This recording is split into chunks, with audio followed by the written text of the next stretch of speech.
Hello दोस्तों, नमस्कार। CRS technical support channel में आपका स्वागत है। आज के वीडियो में मैं ड्यूल स्टार्टर की कंट्रोलिंग वायरिंग और पावर वायरिंग बहुत ही इजी तरीके से स्टेप बाय स्टेप करके दिखाऊंगा और साथ में ड्यूल स्टार्टर की टेस्टिंग करके भी दिखाऊंगा और मोटर को चला के भी बताऊंगा।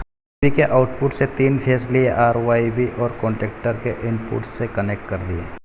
कॉन्टेक्टर के आउटपुट में एक ओवरलोड रिले लगाया और ओवरलोड के रिले के आउटपुट में मोटर के तीनों वायर कनेक्ट कर दिए।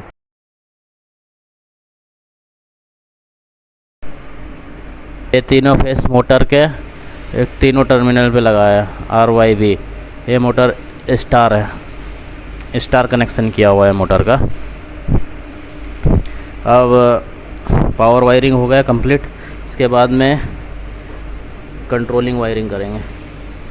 कंट्रोलिंग वायर सबसे पहले एक फेस लेंगे, कोई सा भी फेस ले सकते हैं। RYB तीनों में से कोई सा भी फेस ले सकते हैं। अपन ले रहे हैं R फेस ले लिया। R फेस लेके MCB के इनपुट में लगाया।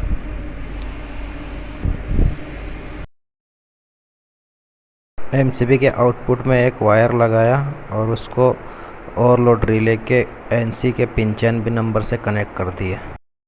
ओवरलोड रिले के NC के 96 नंबर में एक वायर लगाया और उसको NC पुश बटन के इनपुट से कनेक्ट कर दिया। पुश बटन के आउटपुट में एक वायर लगाएंगे और उसको NO पुश बटन के इनपुट से कनेक्ट कर देंगे। NO पुश बटन के आउटपुट में एक वायर लगाएंगे और उसको कॉन्टेक्टर के A1 से कनेक्ट कर देंगे। MCB के द्वारा A1 में एक फेस चले गया। अब A2 में न्यूट्रल चाहिए तो 4 पोल MCB के द्वारा MCB के आउटपुट से न्यूट्रल लेंगे और A2 से कनेक्ट कर देंगे।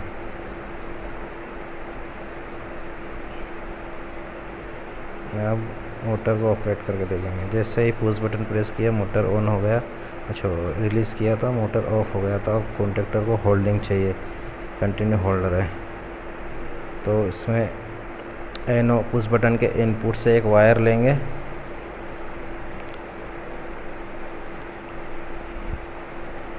NO पुश बटन के इनपुट में एक वायर लगाया और उसको कॉन्टेक्टर के NO टर्मिनल से कनेक्ट कर देंगे।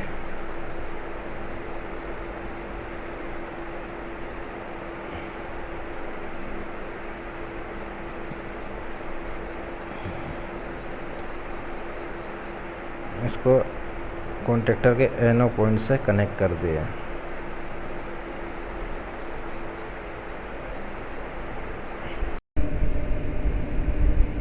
अब कॉन्टेक्टर के NO के आउटपुट से एक वायर लेंगे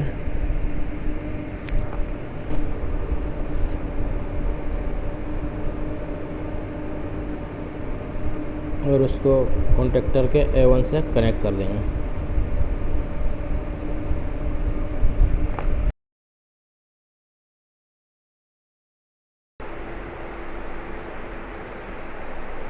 पूरा वायरिंग आपको समझाता हूँ कैसे किया है।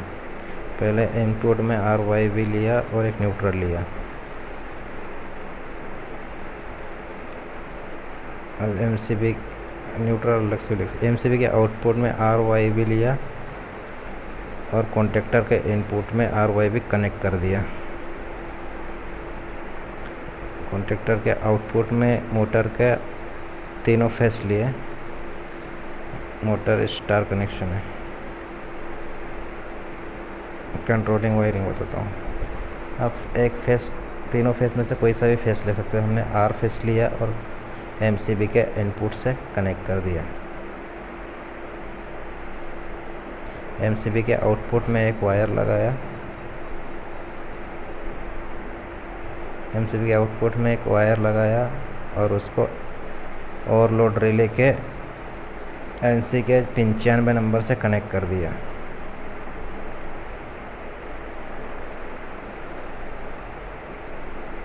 नंबर से कनेक्ट कर दिया।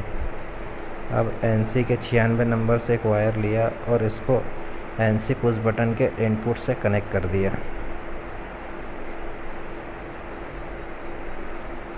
NC पुश बटन के इनपुट से कनेक्ट कर दिया। अब NC पुश बटन के आउटपुट से एक वायर लेंगे और उसको एनो पुश बटन के इनपुट से कनेक्ट कर देंगे। अब एनो पुश बटन से एक वायर लिया और उसको कॉन्टेक्टर के A1 से कनेक्ट कर दिया। अब कॉन्टेक्टर होल्डिंग चाहिए, होल्डिंग के लिए एनो पुश बटन के इनपुट से एक वायर लेंगे और उसको कॉन्टेक्टर के एनो पॉइंट से कनेक्ट कर देंगे। एनो के इनपुट से कनेक्ट कर दिया और कॉन्टेक्टर के आउटपुट से एक वायर लिया और उसको A1 से कनेक्ट कर दिया। ड्यूल स्टार्टर की टेस्टिंग करके बताता हूँ आपको।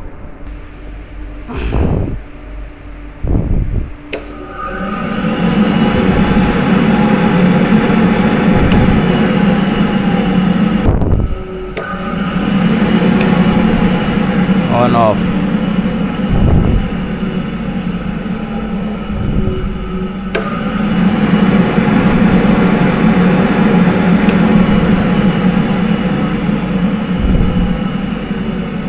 यदि मोटर का हमें डायरेक्शन चेंज करना होगा तो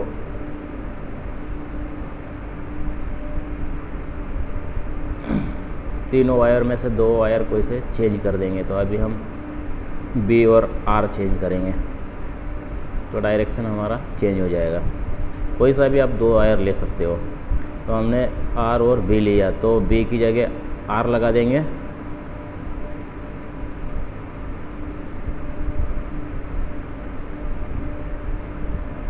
और R की जगह B लगा देंगे तो हमारा डायरेक्शन चेंज हो जाएगा।